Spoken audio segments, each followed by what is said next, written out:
Kitobning 80-beti qo'lda bajariladigan mashqlar bor, guruh bo'lib ishlaymiz va A savolini o'qiymiz.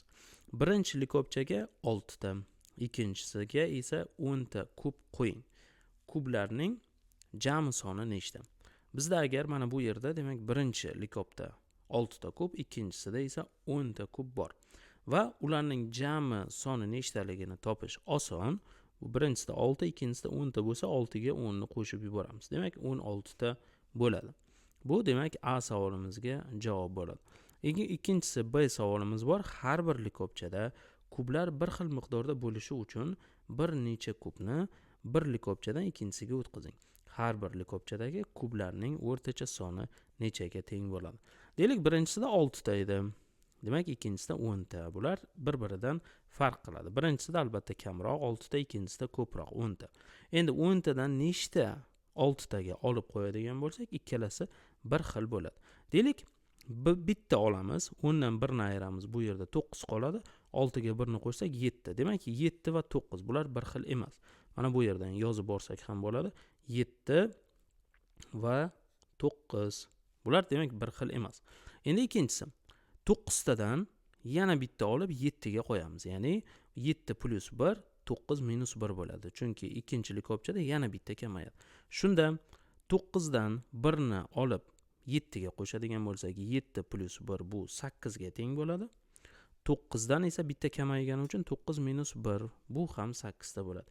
8 va 8 kelib chiqadi. Aynan mana shu javob bizning javob hisoblanadi va buni biz mana bu yerda ikkita likopchaga nechtadan ko'p bo'ldi degan savolga biz 8 tadan deb yozib olamiz. Demak, javobimiz 8 tadan bo'ladi.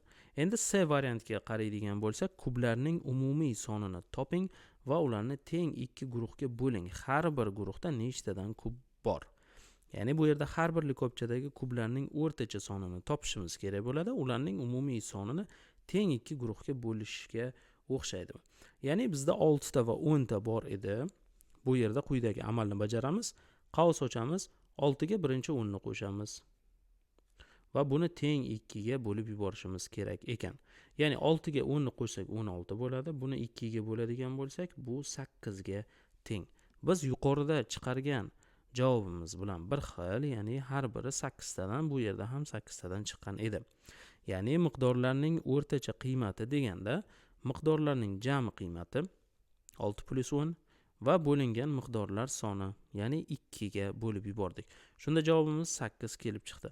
Miqdorlarning o'rtacha qiymati qisqa shaklda o'rtachasi deb ham yuritilar ekan. Mana shu o'rtachasini biz belgilab olamiz. Va biz keyingi masalaga, ya'ni ikkinchi masalaga o'tamiz. Har bir likopchadagi sharlar sonining o'rtacha qiymatini topamiz. Demak, bizda mana bu yerda 4 ta likopcha bor. Bularda sharlar bor. Birinchisida 3 ta, ikkinchisida bitta, uchinchisida 3 ta, to'rtinchisida 5 ta bor. Aynan mana shu sonlarni biz belgilaymiz. 3, 1, 3, 5. Endi bular qanday qilib har biri 3 tadan, bunisida ham, bunisida ham, bunisida ham, bunisida ham 3 tadan sharlar paydo bo'ldi. Ya'ni bu yerda 4 ta likopcha bo'lgani uchun 12 ni 4 ga bo'lamiz. Ya'ni 12 qayerdan kelib chiqdi? Bu yuqoridagi 3, 1, 3, 5 sonlarning yig'indisi bo'ladi. Ya'ni jami 3 plus 1 plus 3 plus 5 bo'ladi va bu yig'indi 12 ga teng. O'rtachasini topish uchun biz jamini miqdorlar soniga bo'lamiz. Ya'ni jami bizda chiqdi bu 12. Buni keling mana bu yerda belgilab qo'yamiz. Bu 12. Miqdorlar soni deganda nechta tarelkamiz bor? 4 ta tarelka bo'lganligi uchun biz 12 ni 4 ga bo'lamiz va bu 3 ga teng bo'ladi. Demak, sharlarning o'rtacha soni 3 ga teng ekan. Ya'ni har bir likopchada bizda 3 tadan shar hosil bo'ldi. Va mana shu javobni ham biz o'zimiz uchun belgilab olamiz. Demak, bu 3 ga teng bo'ladi va biz bu betdagi misol masalalarni ko'rib oldik.